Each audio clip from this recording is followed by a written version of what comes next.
I'll tell you how I can tell. When we start to read some of the stuff they have given us for our novel tonight, you'll understand why they're in this mood. This is... how many of you have seen these books in the supermarket? These are, I guess, what you call... romance pulp romances. Yeah. I'm not putting down the authors, but I guess they're big sellers. Most people say they never buy them, right? Here's one by Mary Mayer Holm. It's called White Raven. Let's give you an idea of the kind of... Look at the cover. Yeah. These are the rather steamy romantic novels. This one's by Kathleen Kramer called Gypsy Skies. You notice something interesting about the cover in every one of these? What's that? A lot of neck sucking going on. Yeah. Here's one by Sandra Brown, More Best Kept Secrets, and there again, right, you know, yeah. Vampire. And here's one called Gentle Conqueror, and we looked at it and said, this is a different cover, right? Yeah. And then you open it, and what do you see? More neck sucking. Yeah, okay. Now, how many have read them? Be honest. How many read the pulp stuff? Oh, come on. Come on. Nobody admits it. They sell millions of copies. Anyway, we're not talking Tolstoy here. But if you're interested in writing one of these things, they have the books that'll show you how. Now, here's a book put out by Gene Kent and Candace Shelton called The Romance Writer's Phrasebook. Lest you think I'm making this up. This will help you write this kind of a novel. It contains 3,000 phrases, I guess, that you can just interject into your novel to kind of spice it up. And I'm going to read you some of the actual ones from the Romance Writer's Phrasebook. Her hose felt like sheaths of clammy cloth in her exceptionally pretty leg. She wondered if his broad shoulders ever tired of the burden he carried on his long, sturdy Viking legs. Wow, that's high. His bearing was stiff and proud. Wait a minute. Wait a minute. But his spirit was in chaos. He looked at her, and the double meaning of his gaze was very obvious. She wrenched herself away from her ridiculous preoccupation with his arresting face. Yeah. Now, those are a few of them. Now, it occurred if these guys can do it, you people can do it. So what we did, we handed out cards to our audience tonight. We got a lot of people here, and we selected some of them. And here's what we asked them to do. We want your help in writing a story or a romance between Brett and Hillary. Give us one romantic sentence. It can be long or short, steamy or sad, but it should describe a special moment. And we said G-rated. You know, we don't want to act on some of the stuff we just had to throw away.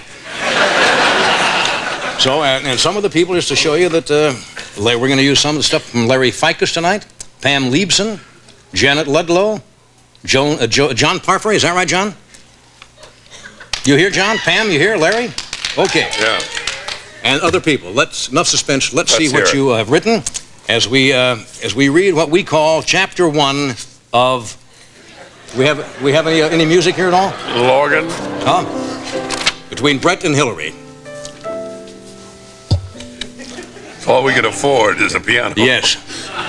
No, this is really called, we have a name for this, called You Are the Author. There we are. Yeah. I forgot it, we had production values in this.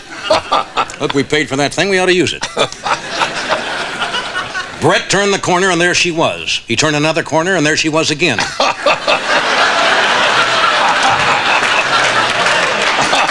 She was huge.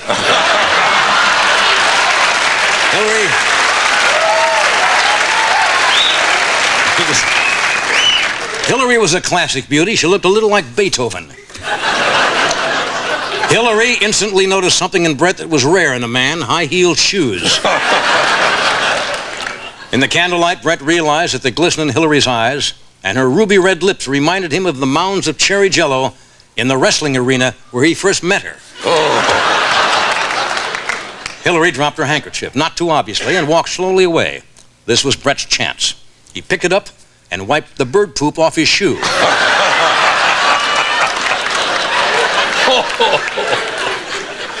Hillary's body was inviting, and Brett's hands longed to RSVP. Their lips barely met for the first time when Hillary pushed away. I didn't know the mustache would tickle, she laughed. Then why don't you shave it, Brett asked.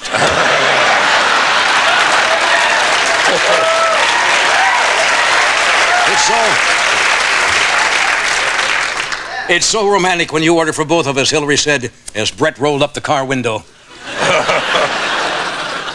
Sweetheart, you make my lips quiver like the fat hanging from the rear of an elephant as it jogs through the jungle. Hillary loved Brett's chin. She loved his ears. She loved the part in his hair, all 7 inches of it. Waiter, Brett called, your best champagne. But Brett, Hillary said, 1 glass and I get dizzy. Waiter, Brett called, your house muscatel. Hillary, we may have to sacrifice a meaningful relationship in our quest for something cheap. Hillary blew softly in Brett's ear, giving him a warm glow and an earful of oyster crackers. Brett sampled the wine. It was fruity yet arrogant, just like the waiter.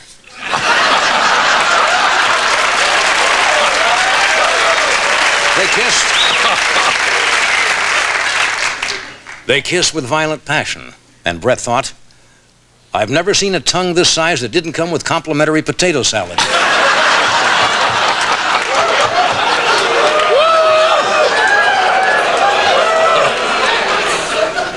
Dear Brett, let's jump off Lover's Leap. Show me your love for me. You go first.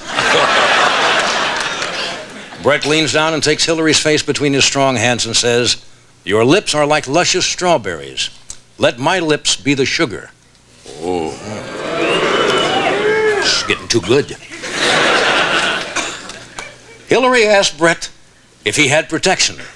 He said, well, I've got this knife.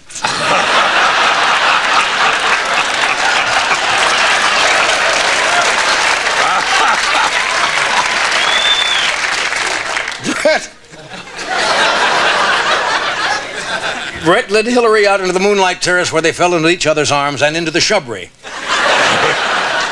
Hillary let her blouse drop to the floor. Is something wrong, she whispered. No, he replied, I just remembered my tires need air.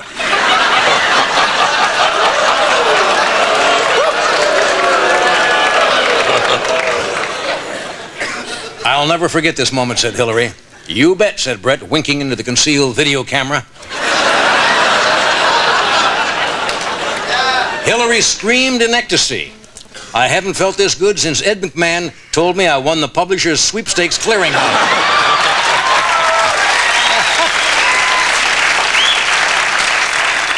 Hillary felt the warm breeze coming from the ocean. Then she realized, no, it was coming from the dog.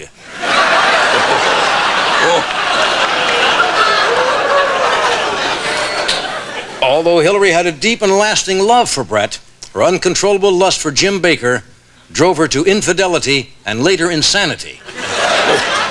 Join us for Chapter 2 when Brett and Hillary look longingly into each other's eyes. However, Brett, looking past Hillary, noticed the hard-bodied blonde standing a few feet away and gently threw Hillary into the oncoming traffic. There you have it, fellas. Stay tuned. Stay tuned for you.